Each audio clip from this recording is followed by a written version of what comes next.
A un estudio nuevamente de la palabra de Dios, que es la que nos da la fuerza, la esperanza, el consuelo. Sin la palabra de Dios, en realidad somos finitos, somos limitados,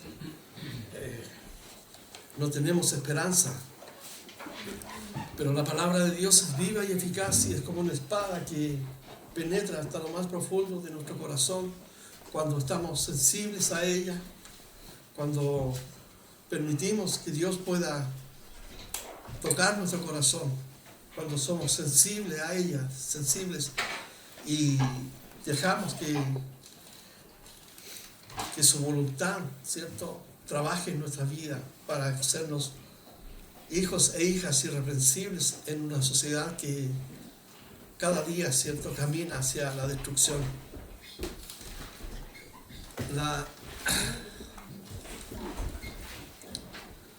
La semana pasada estuvimos estudiando, ¿cierto?, revisando la Escritura, cómo Jesucristo sanó a esta persona que estaba poseído por una legión de demonios. Y es increíble que las Escrituras nos traigan este relato y lo encontramos en los 3 evangelios, en Marcos, en Mateo y en Lucas, que son conocidos como los evangelios sinópticos.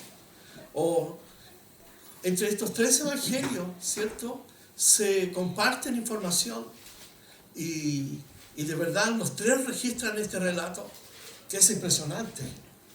Una persona que ha abierto la puerta de su corazón al mundo espiritual, jugando con las tinieblas.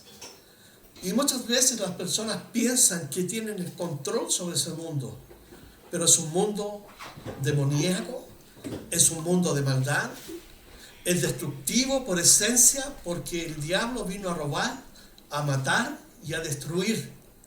En cambio, Jesucristo vino a traernos vida y vida en abundancia. Y vino a traernos la luz de la vida. En cambio, el mundo de Satanás es un mundo de oscuridad, de horror, de decepción. Siempre trae, ¿cierto?, la decepción como pago a aquellos que le siguen. Por eso que vemos tanta gente destruida en sus vidas, porque han creído en la mentira y en el engaño de Satanás, por medio, ¿cierto?, de la sutileza, por ejemplo, de las drogas, del sexo, del alcohol, de la corrupción, del dinero, de la fama, del poder, de la vanagloria de la vida, de las cosas que son de esta vida. Irrumpe Satanás para seducir y engañar a la gente.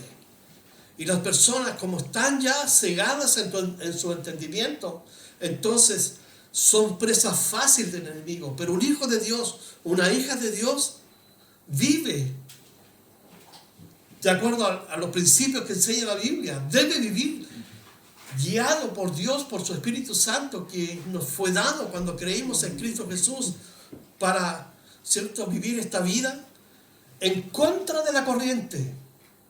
Este mundo tiene una corriente que absorbe y es gobernado por Satanás, pero nosotros vamos contra la corriente porque no hacemos las obras de las tinieblas, al contrario, vivimos por las obras de la luz. Y este hombre había abierto su corazón y fue liberado de una forma potente por Jesucristo. Jesucristo lo liberó, lo llevó a su juicio cabal. La gente quedó asustada, los demonios fueron a los cerdos. Estamos en Lucas, el capítulo 9. Y la verdad que la gente quedó impresionada y en vez de reconocer la obra de Dios en la persona, ellos tomaron cuenta de la pérdida material al precipitarse los cerdos al despeñadero y cayendo finalmente al agua. Y rechazaron a Jesucristo, la luz del mundo. Entonces podemos ver que cuando una ciudad, una casa, una persona se cierra a la luz de Cristo, su vida se precipita al despeñadero. Y es la consecuencia final. Sin Cristo nos vamos al despeñadero destruidos por la obra del enemigo. Pero con Cristo nosotros somos rescatados a nuestro cabal juicio y entendemos ahora precisamente lo que Dios quiere hacer en nuestra vida. En el versículo 40 al 41, vamos a 40 en adelante, al 56, Lucas nos va a dar un relato donde vamos a analizar y ver dos aspectos de la vida que debe tener el cristiano: la vida de oración personal y la vida de oración de intercesión, de orar por otros. Y es interesante porque en estas dos historias que Lucas nos cuenta, podemos ver en detalle cómo la oración juega un rol importante en la vida del cristiano. Nos dice Lucas aquí en el versículo 40. Perdón, me perdí. Lucas 9. 8:40. 8:40, pero ya estábamos en el 9, ¿o no? No. 8:40, sí. Lucas 8:40. Muy bien, tan atentos.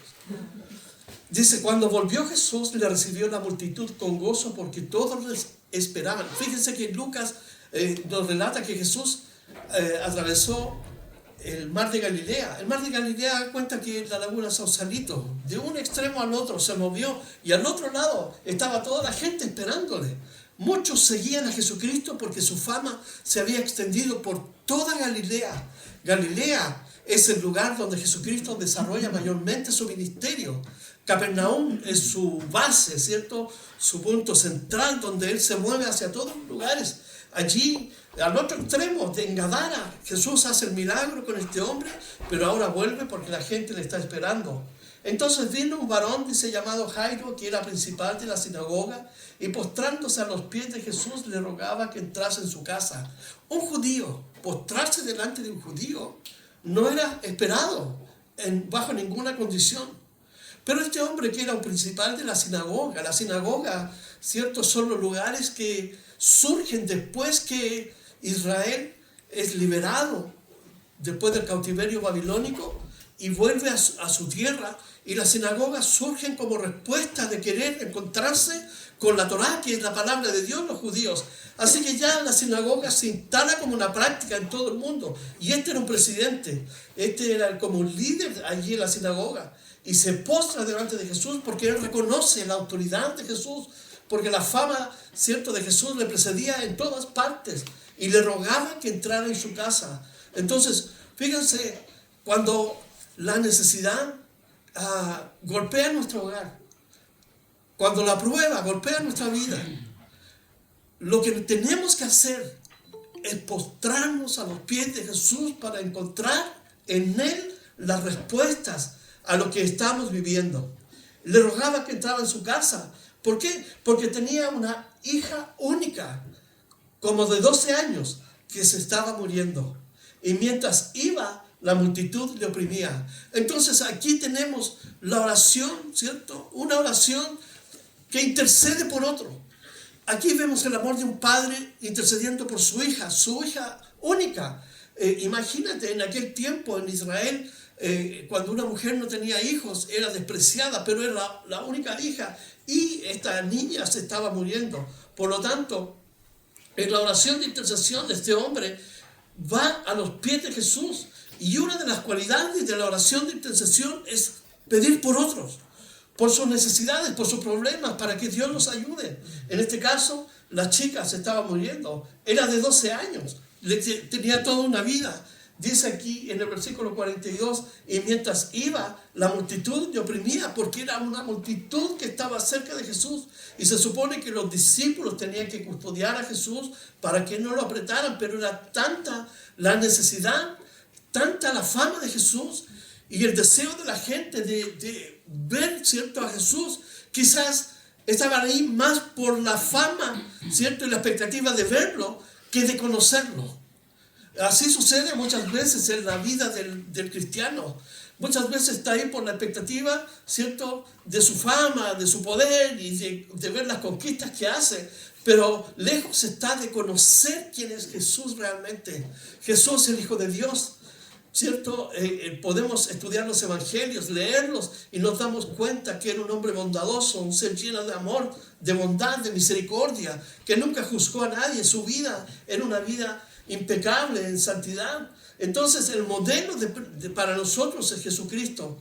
Entonces la multitud le oprimía, dice el versículo 43, pero una mujer que padecía de flujo de sangre desde hacía 12 años, qué curioso, se repite este número, 12, 12, 12, en el concepto del mundo judío, la Kabbalah, ¿cierto? Ellos le atribuyen a los números ciertas situaciones, ciertas características, en fin, dice aquí, entonces 12 años y que había gastado en médico todo cuanto tenía y por ninguno había podido ser curada. Fíjate, gastó todo su dinero en una enfermedad compleja para la mujer. ¿Por qué? Porque ya el hecho de ser mujer en una sociedad machista era discriminada. Pero esta enfermedad que estaba relacionada con la sangre la alejaba de todo aspecto religioso. O sea, no podía ir al templo, no podía visitar la sinagoga, estaba alejada de todo lo que implicaba conectarse con el mundo religioso. Porque la ley de Moisés, ¿cierto?, establecía ciertos principios que eran rigurosos. Entonces, un hombre que tenía contacto con una mujer que estaba en su flujo o en su periodo, ¿cierto?, quedaba contaminado.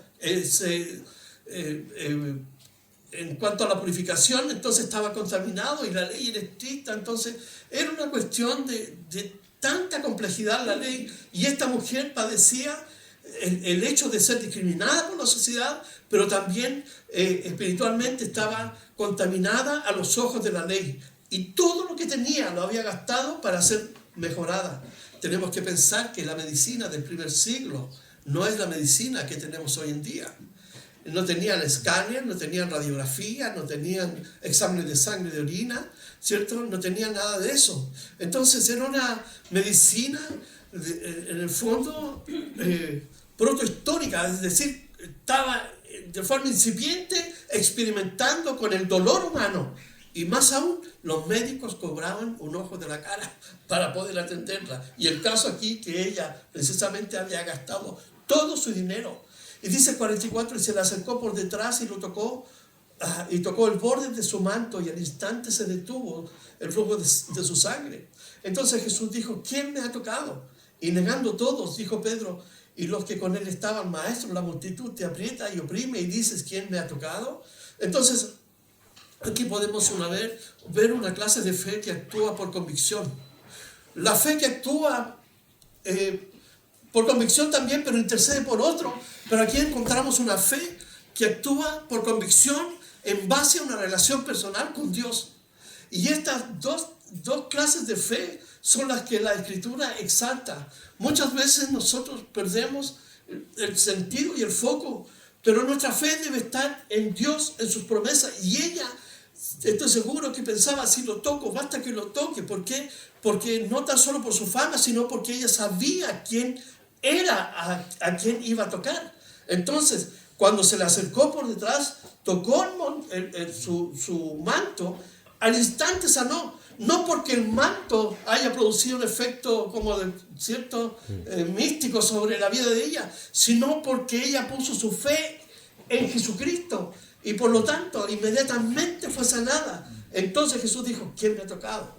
Y negando todos, dijo Pedro, y los que con él estaban, maestro, la multitud te aprieta. O sea, ¿cómo podemos saberlo, Jesús? ¿Verdad? Nosotros estamos aquí rodeándote, pero es tanta la presión que no podemos saber. Pero Jesús dijo, alguien me ha tocado porque yo he conocido que ha salido de mi poder. Entonces, cuando vamos en oración a Dios, con una convicción, como de un niño, presentando un problema, ¿cierto?, de forma específica delante de Él, obviamente Dios bendice y premia esa fe que se acerca con convicción, porque Dios es galardonador, Hebreos 11:6, de aquellos que se acercan a Él. Porque la fe es la convicción de lo que no se ve, es la certeza de las cosas que se esperan, la convicción de lo que no se ve.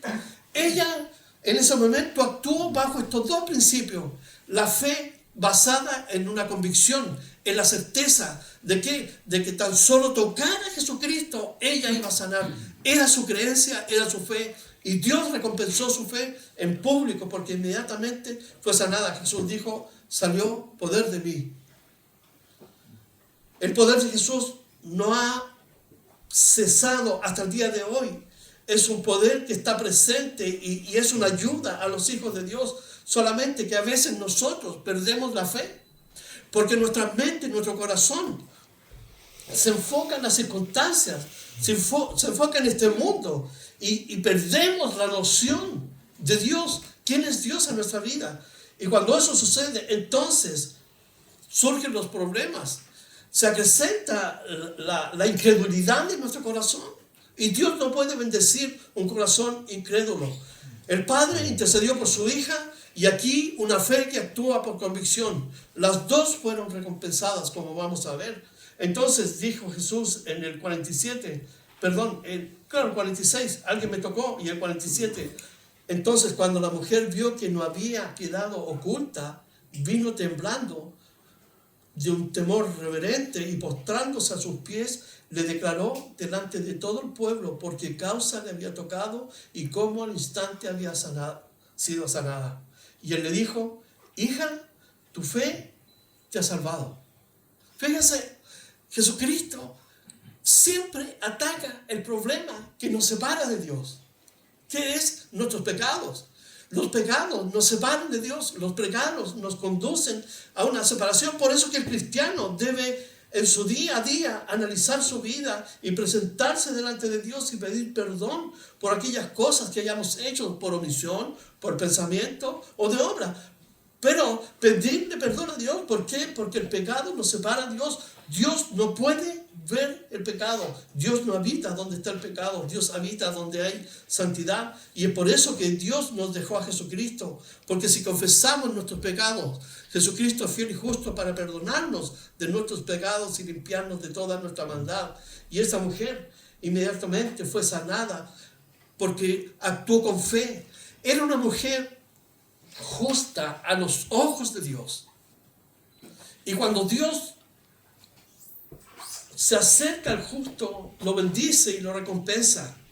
La oración del justo puede mucho, es eficaz, nos dice el libro de Santiago. La oración del justo puede mucho, ¿por qué?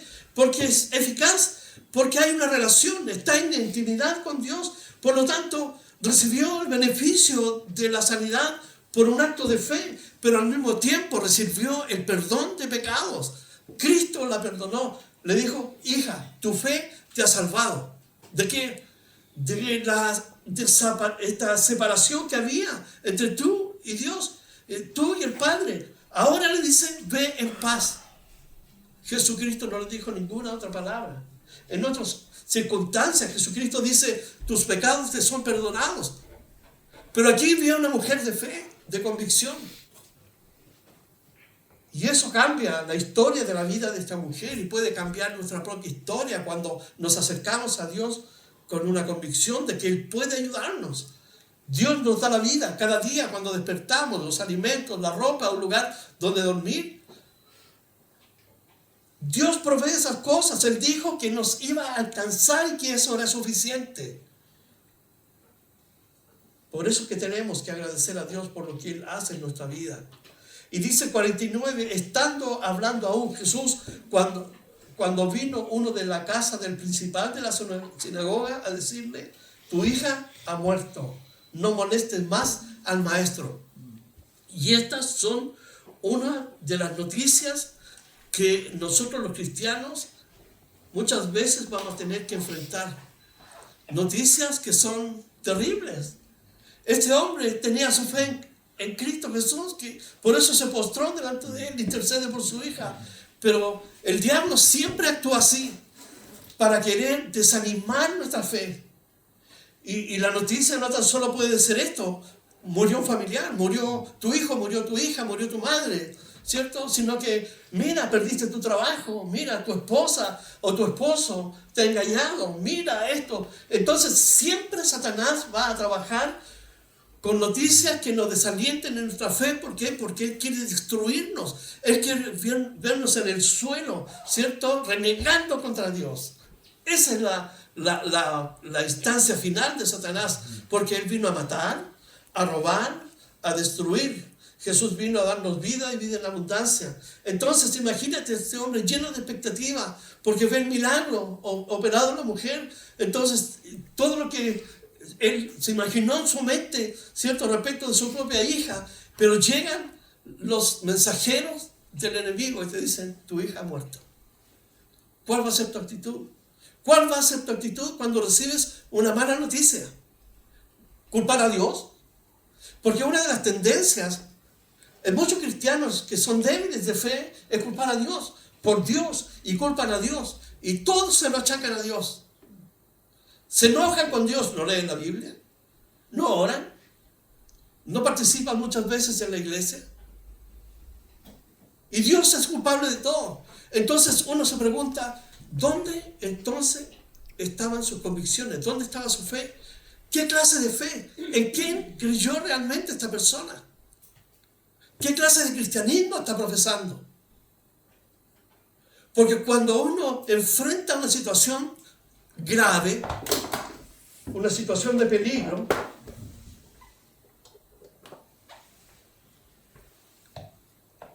no es porque Dios perdió el control de la situación, porque Dios es soberano, sino que Dios muchas veces permite que pasen circunstancias para probar nuestra fe. La vida entera desde que comenzamos con Cristo Jesús es la escuela de la fe. Y tenga por seguro que su vida va a enfrentar dificultades.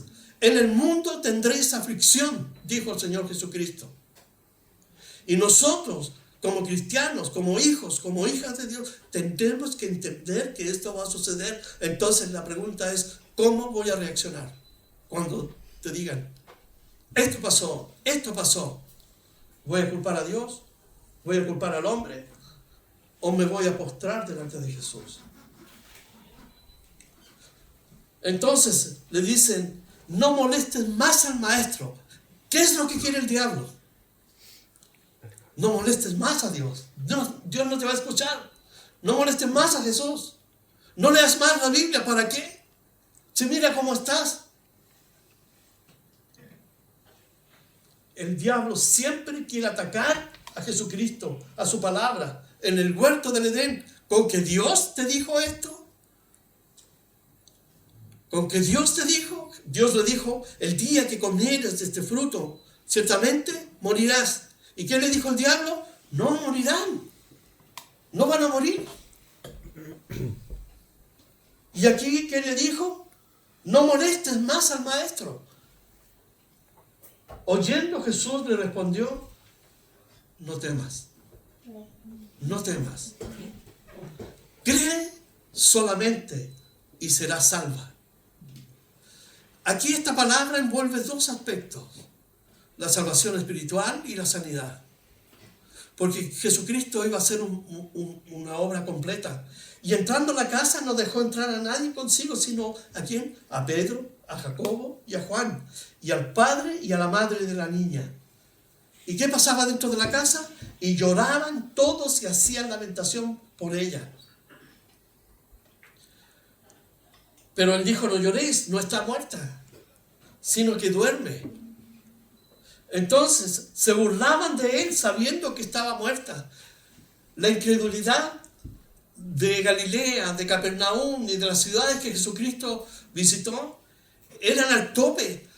Jesucristo le precedía una fama maravillosa, los milagros, ¿cierto? Las sanidades. Había resucitado el hijo de la viuda de Naín, al siervo del centurión, liberado al gadareno, la mujer del flujo sanada y otros milagros que de acuerdo a Juan el capítulo 21, ¿cierto? Dice que si se escribieran todas las cosas que Jesús hizo no habrían libros. Esa es una metáfora, una hipérbole, que es una metáfora aumentada, una figura de lenguaje, ¿cierto? Para expresar la cantidad de cosas que Jesucristo hizo y que no están escritas aquí.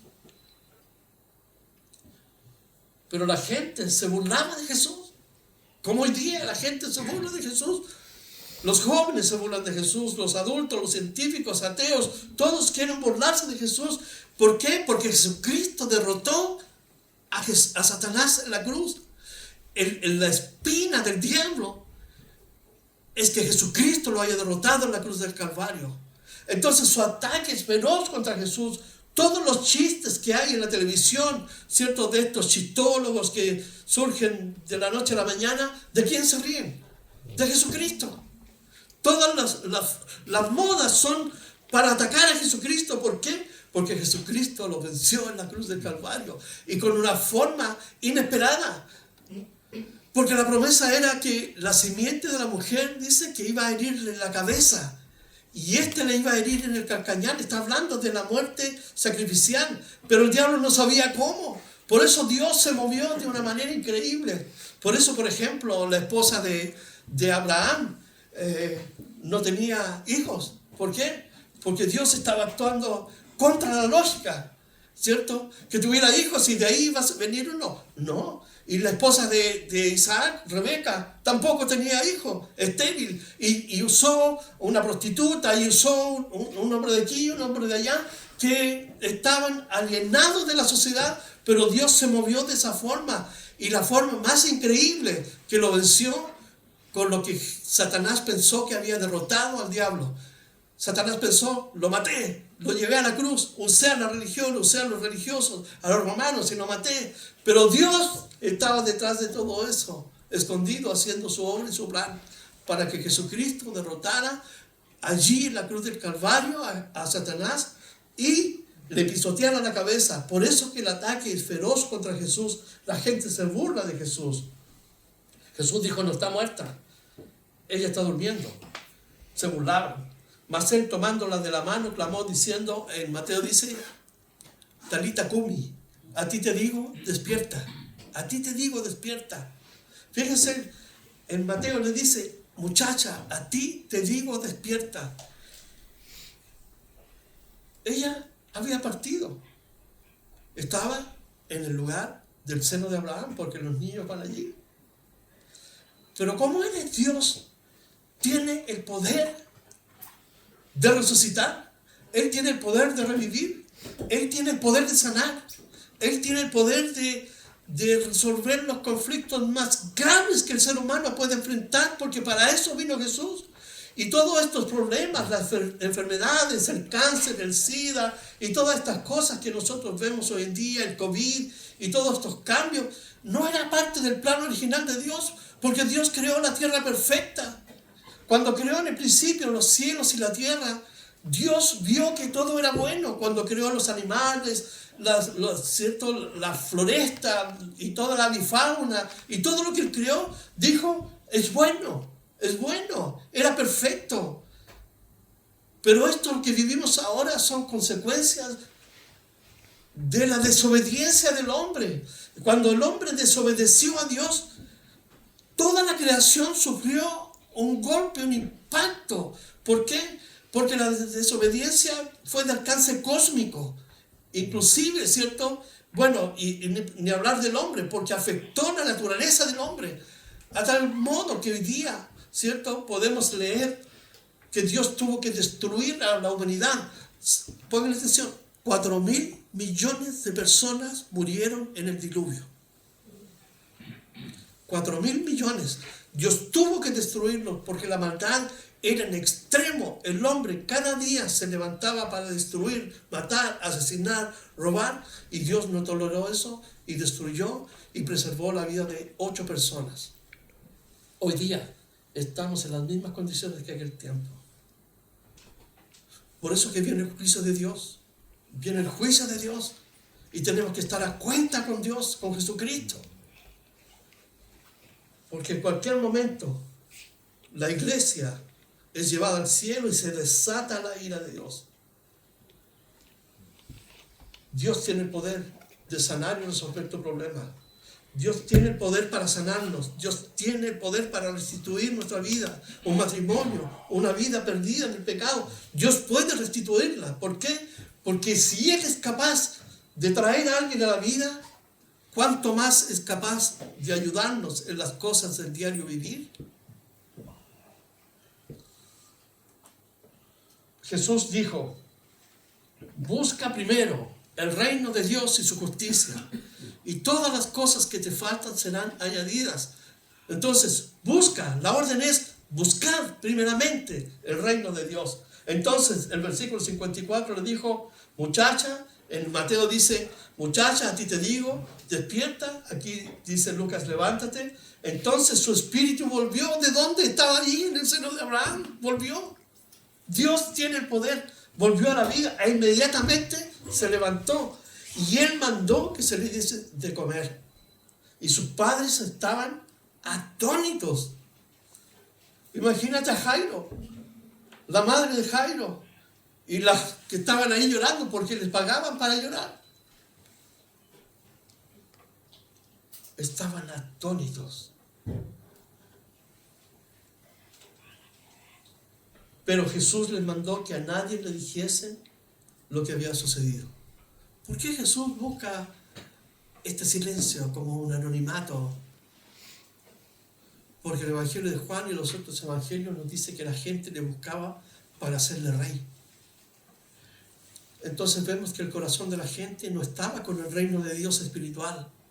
Ellos querían un rey para que los liberara del yugo romano y de la opresión de los religiosos, para que se cumpliera la profecía de Isaías, de Daniel 9, en fin, de lo que hablaron los profetas. Ellos querían un rey que traía justicia social, un rey político, un rey espiritual también. Entonces Jesús necesitaba el anonimato. ¿Por qué? Porque el camino de él, ¿cuál era? La cruz. Él tenía que ir a la cruz. Y la gente quería hacerle rey. El diablo, ¿qué le dijo? Todos estos reinos que tú ves, que a mí han sido dados, te los doy si tú postrado me adoras. Entonces la salvación es por la cruz. No hay salvación sin Jesucristo, no hay salvación. Por lo tanto, nosotros tenemos que tener un encuentro íntimo y personal con Jesucristo. Es la única forma. El capítulo 9 dice así: habiendo reunido a sus 12 discípulos, luego que pasó este acontecimiento maravilloso. Déjenme ver. Habiendo reunido a sus 12, porque recuerden que en Lucas 6 él subió al monte a orar, para pedir y seleccionar 12 hombres. Les dio poder y autoridad, fíjense, les dio poder y autoridad sobre todos los demonios y para sanar enfermedades. Y los envió a predicar el reino de Dios y a sanar a los enfermos. Imagínate esta gran experiencia. Ellos ya están más de 1 año y medio ya con Jesucristo aquí. Están aprendiendo de Jesús. Jesús les está dando instrucciones. Vimos que en la parábola del sembrador Él los llamó aparte y les explicó la parábola porque les dijo: a ustedes les he dado a conocer el misterio del reino de los cielos. Los instruía aparte como discípulos porque los estaba capacitando. Pero ahora viene la parte práctica. Entonces, ¿qué les dio Jesús? Les dio poder y autoridad. Él tiene el poder para darlo. Porque la autoridad que Jesús encontramos en el libro de los Hechos, capítulo 1, versículo 8, es la que da el Espíritu Santo. Dice: recibiréis poder cuando venga sobre vosotros, ¿quién? El Espíritu Santo. Pero aquí Jesucristo tiene el poder. ¿Por qué? Porque Él es Dios y Él los encomienda, pero les da el poder y autoridad sobre todos los demonios y para sanar enfermedades, y los envió a predicar el reino de Dios y a sanar enfermos. ¿Cuál era la misión? Predicar el reino de Dios y sanar enfermos. Y si aparecían situaciones de posesiones demoníacas, ellos tenían el poder para expulsar los demonios y sanar las personas. Que es interesante que con la venida de Jesús es como si el infierno se hubiera abierto, porque miles de demonios salieron, ¿cierto? La gente estaba loca en prácticas, ¿cierto? Místicas, demoníacas, y estaban siendo poseídos. Por eso Jesucristo les dio poder para que ellos fueran por toda Galilea predicando el reino de Dios. Qué interesante que Jesucristo nos mandó a fundar iglesias. ¿Por qué? Porque la cruz todavía no estaba presente. Jesús no había ido a la cruz, no había muerto ni resucitado. El mensaje de Jesucristo en todo el Nuevo Testamento es el reino de Dios. ¿Cuál era la promesa a Abraham? La promesa a David, el reino de Dios. Que Dios iba a perpetuar el reino de David y que por medio de un descendiente vendría el rey que gobernaría. Esa estaba en la mente de los judíos. Los judíos pensaban que iba a venir el descendiente de David e iba a tomar el control. Por eso que ellos pensaban en el reino de Dios. Aquí los escritores del Nuevo Testamento no piensan en la iglesia, a pesar de que Mateo el 16 y el capítulo 18 menciona la iglesia, pero habla a futuro. Fíjense, entonces los mandó a predicar el reino de Dios. ¿Y qué es el reino de Dios? Es el gobierno de Dios en nuestros corazones. Porque en el principio el reino de Dios tendría que ser así, pero un día vendrá en que Jesucristo tomará el control de este mundo. Lo que conocemos, el gobierno del milenio, cuando Jesucristo regrese por segunda vez, juzgue a las naciones y el remanente de Israel, y la iglesia entren a gobernar este mundo nuevamente. Allí Jesucristo, y se va a cumplir la promesa del reino de Dios. Pero hoy en día la iglesia forma parte del reino de Dios, porque la iglesia es creada, ¿cierto? Nace, surge como un movimiento del Espíritu Santo en Hechos 2. No es una institución, ¿cierto?, formal, establecida, sino que es un mover del Espíritu. Porque aquí Jesucristo está predicando, les dijo, vayan a hablar del reino de Dios a la gente. Predíquenle, enséñenle que un día vendrá el gobierno, pero por ahora necesitan entrar a este reino. ¿Y cuál es el mensaje? Arrepentimiento. Arrepiéntanse. Sus frutos, su vida debe ser frutos dignos de justicia, es decir, su conducta debe estar alineada con los principios del reino de Dios, que son justicia, paz, amor, bondad y todos los frutos que nosotros encontramos, ¿cierto?, que son obras del Espíritu Santo en la vida de un cristiano, pero también siendo justo, siendo una persona correcta, intachable, íntegra, conforme nos mandan las Escrituras. Entonces les dijo, vayan y prediquen el reino de Dios. La iglesia surge en Hechos 2 como un mover del Espíritu Santo, porque ese día estaban sentados los 120 allí en el cenáculo, y de repente vino un viento recio del cielo que llenó, dice, como un estruendo, que llenó toda la casa, y fueron llenos, porque vino sobre ellos, dice, el Espíritu Santo, y cada uno comenzó a hablar, ¿cierto? Recuerden, estaba celebrando la fiesta de Pentecostés. Venían de los partos, que son Irán, los medos, que son de allá también, y habían de todas partes, de Roma, de Grecia, todos los judíos que vivían en la diáspora vinieron a celebrar la fiesta de la Pascua y después, 50 días después, de Pentecostés. Así que había una multitud que hablaba idiomas diferentes y el Espíritu Santo los llenó y les dio a ellos el poder para hablar este idioma, ¿cierto?, para que la gente los entendiera. ¿Y que hablaban? Las maravillas de Dios. Jesucristo es el Señor, te alabamos, Jesús. Jesús es el Rey, Mesías. Eso es lo que oraban. No hablaban mensajes.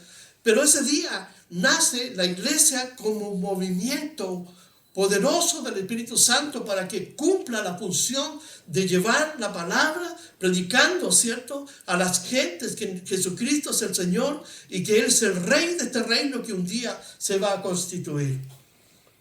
El Rey. Jesús, el Rey de Reyes, Señor de Señores.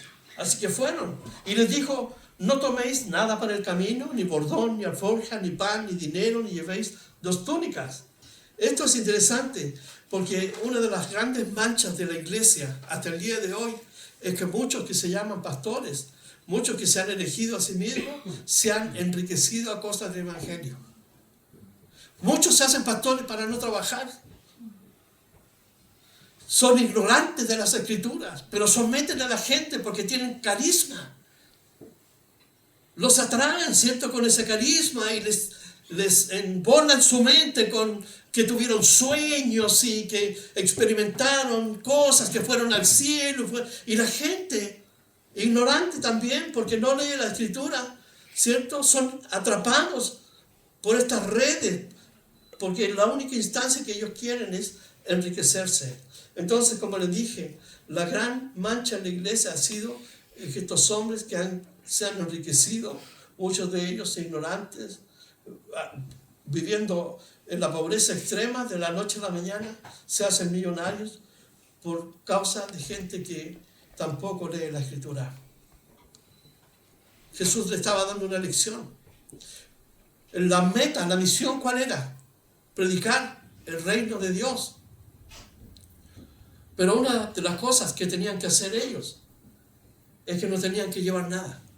Porque Jesucristo en esta instancia les estaba a ellos enseñando a depender de la provisión de Dios. No lleven nada. Mateo dice oro, plata ni cobre. Ni siquiera, ¿cómo se llaman estas cositas que suceden?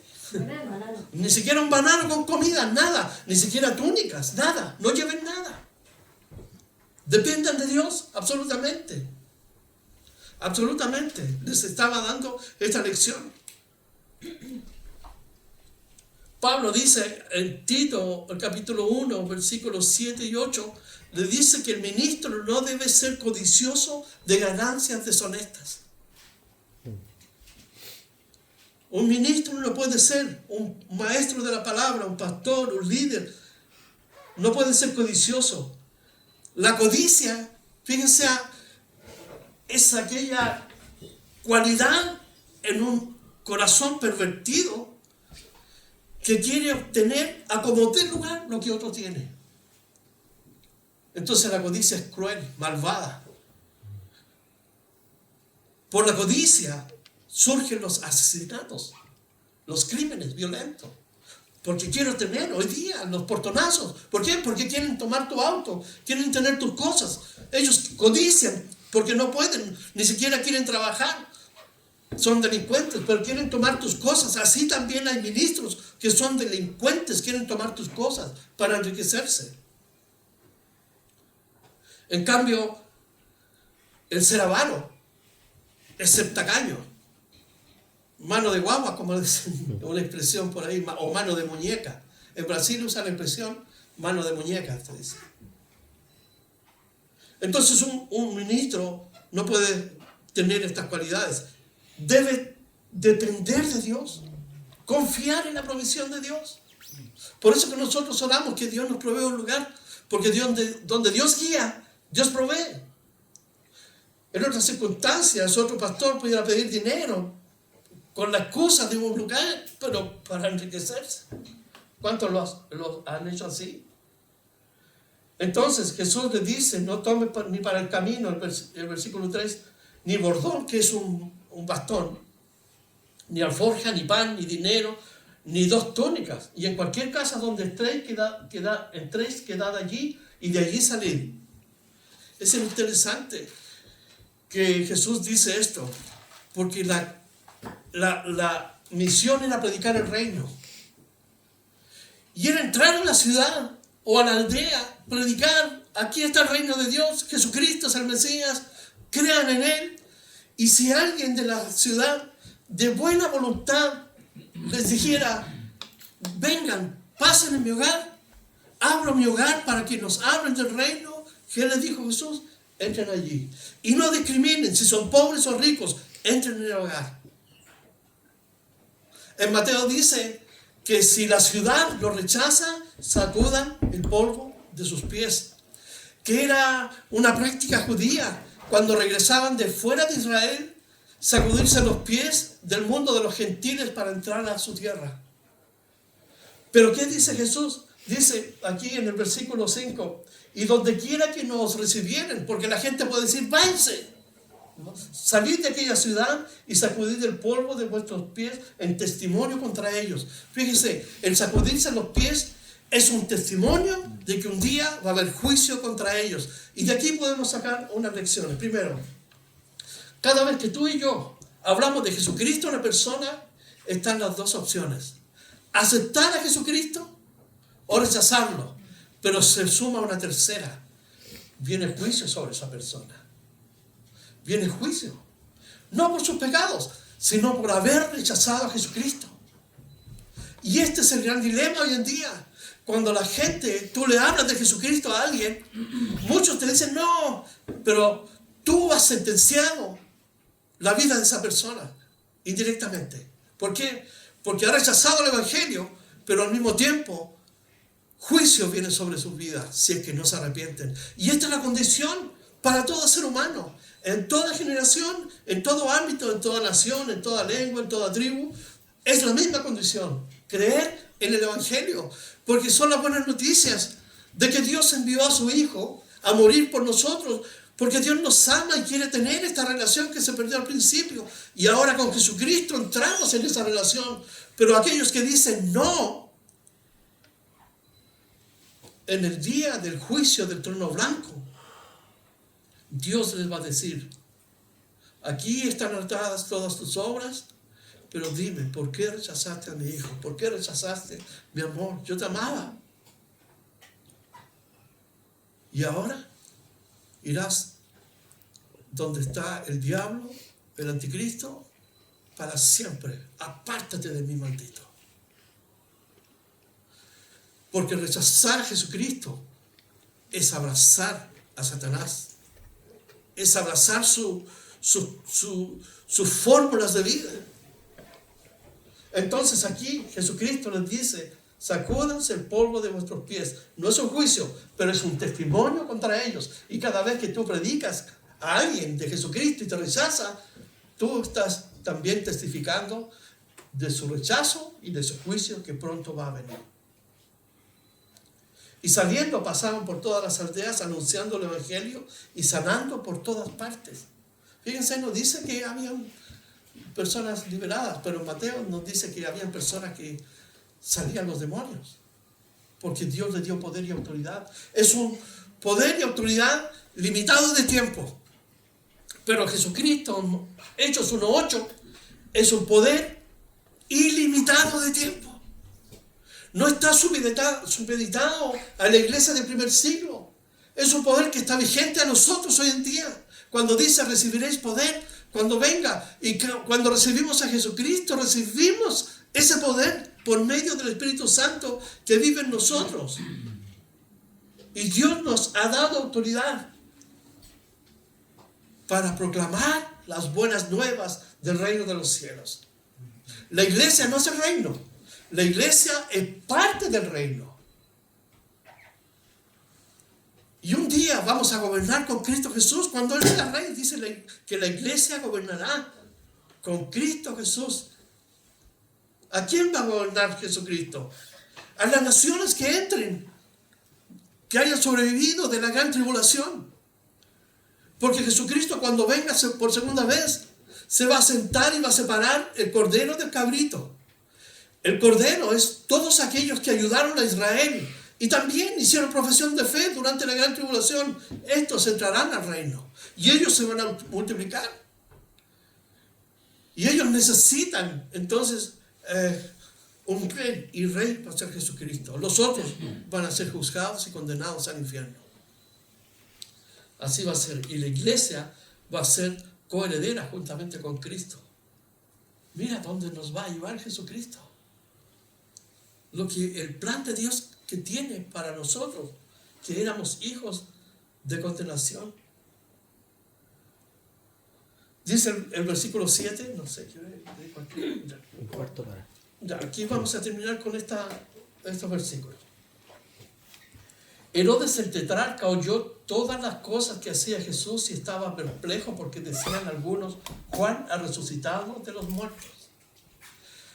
Este Herodes tetrarca es hijo de Herodes el Grande. Herodes el Grande es un rey descendiente de Saúl y Idumeo. Roma en el año 26 lo puso como rey de los judíos y gobernó hasta el año 4 a.C. Este Herodes construyó el templo. Le decían Herodes el Grande, pero el grande asesino. Mató a sus hijos, mató a su nuera, mató a su suegra. Era un hombre, pero un criminal. Y uno de los hijos es este Herodes. De este Herodes nació Herodes Agripa I, el que asesinó a Jacobo, el que era principal en la iglesia en Jerusalén. Y de ese Agripa I nace Agripa II, que fue el que envió a Pablo directo al juicio con Nerón. Podemos ver una descendencia maligna, perversa. Y este Herodes, entonces, dice aquí, escuchó hablar de las cosas que hacía Jesús y estaba perplejo, no sé si asustado, temeroso, porque decían algunos: Juan ha resucitado de los muertos. La gente, ¿cierto?, común decía: Elías ha aparecido. y otros, algún profeta de los antiguos ha resucitado. Y dijo Herodes, a Juan yo le hice decapitar. Este asesino mandó a decapitar a Juan Bautista porque él tenía a la esposa de su hermano, Herodes Felipe, y quería a la hija todavía. O sea, una perversión a más no poder. Y este dice, a Juan yo le hice decapitar, ¿se acuerdan? Porque cuando le bailó la mujer, ¿qué dijo? Te ofrezco hasta la mitad de mi reino. Y la mujer, ¿qué le dijo? Ok, dame la cabeza de Juan Bautista. ¿Por qué mandó asesinar a Juan?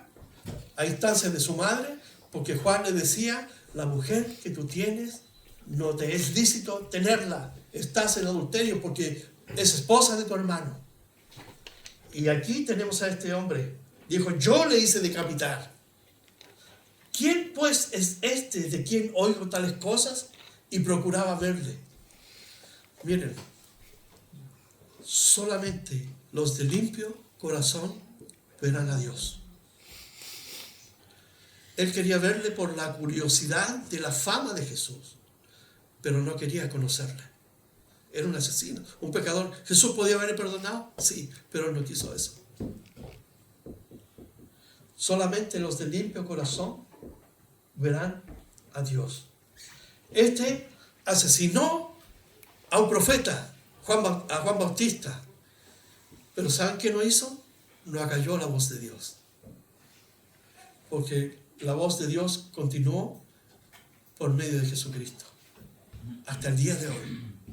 Y una de las cosas que Satanás siempre ha querido hacer es silenciar, callar, que la palabra de Dios no sea enseñada, que la palabra de Dios no sea predicada. Así que este hombre procuraba verle. Vueltos los apóstoles le contaron todo lo que habían hecho y tomándolos se retiró aparte a un lugar desierto de la ciudad llamada Betsaida.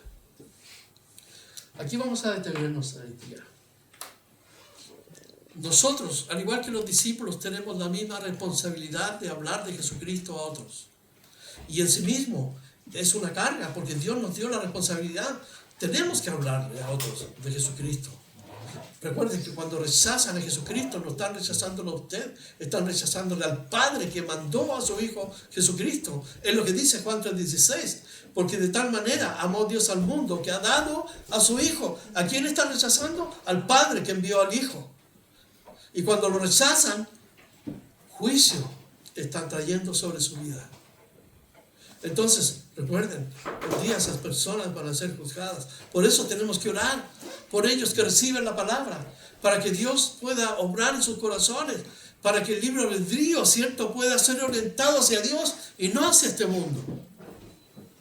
Tenemos que orar con compasión por estas personas, por los vecinos, compañeros de trabajo, compañeros de colegio. Tenemos que orar por ellos, de tal manera que antes de predicarles, oremos para que la tierra pueda estar bien trabajada, ¿cierto? Dios pueda obrar por medio de su Espíritu y se puedan arrepentir. Tenemos una responsabilidad.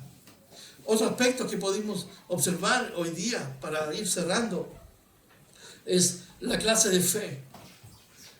Una fe que tiene que actuar en convicción. Una fe que descansa en las promesas de Dios. La fe no descansa en las circunstancias. ¿Se recuerdan los discípulos cuando iban en el bote y Jesús estaba durmiendo? Jesús les preguntó, ¿dónde está tu fe? No les dijo, ¿por qué no tienen fe? Les dijo, ¿dónde está tu fe? Entonces, ¿dónde está nuestra fe? ¿Qué clase de convicciones tenemos respecto de Dios? Porque si mi fe es chiquitita, mi Dios es chiquitito. Pero si mi fe es grande, mi Dios es grande. La fe está directamente proporcional a lo que hay en mi corazón respecto de Dios. Así que si mi fe es como un grano de mostaza, no importa que sea chiquitita, pero ahora como Jairo, como Jesús le dijo, ten fe. Y él le dijo, Señor, ayúdame a creer. Entonces hay una relación directa en nuestra fe, en nuestro crecimiento de fe, porque se vincula a la palabra de Dios. Y eso es importante. La fe que ora como intercesión. Fíjense que cuando oramos, nosotros muchas veces, lo voy a tomar más profundo cuando Jesús enseña a orar a sus discípulos. Pero la fe no significa decirle a Dios lo que yo quiero que Él haga. De otra manera, tú estás manejando a Dios. La fe consiste en decirle a Dios que tú aceptas su voluntad en lo que Él quiera hacer. Tú tienes que ser específico. Jesús dice, ¿qué quieres que te haga? ¿Qué quieres que te haga? O en otros actuó la fe directamente, como la mujer que lo tocó, pero a otros le preguntó, ¿qué quieres que te haga? Entonces uno tiene que ser específico. No hay que predicarle a Dios. Señor, porque el mundo, tú sabes. No. Señor, mira, necesito, este es mi problema. Te lo entrego a ti, Señor. Haz tú la obra, Señor, conforme tú quieras. No podemos manipular a Dios. Hay una canción y con esto termino, de Charly García, que cantábamos en los años 70 por ahí, que decía, Dios es empleado tras un mostrador, da para recibir. Esa es la concepción que muchos cristianos tienen de Dios, porque creen que pueden manipular a Dios. El hombre se postró, Jairo, a los pies de Jesús, y la mujer dijo, si solo lo toco. Entonces, cuando oramos a Dios en fe, no le digo lo que tiene que hacer, porque sus pensamientos son más altos que mis pensamientos. Yo debo descansar en lo que Él va a hacer en mi vida, porque Él nunca va a dejar que un hijo o una hija sufra, ni nunca pase un problema. Y las circunstancias de la vida son propios de la escuela de la fe, que en la medida que adentramos en el estudio de la palabra, vamos comprendiendo cómo Dios quiere trabajar en nuestra vida. Vamos a orar. Padre, en el nombre de Jesús oramos este día, domingo. Señor, entendiendo que tu plan siempre es bendecirnos, pero tú demandas fe de nuestras vidas, Señor.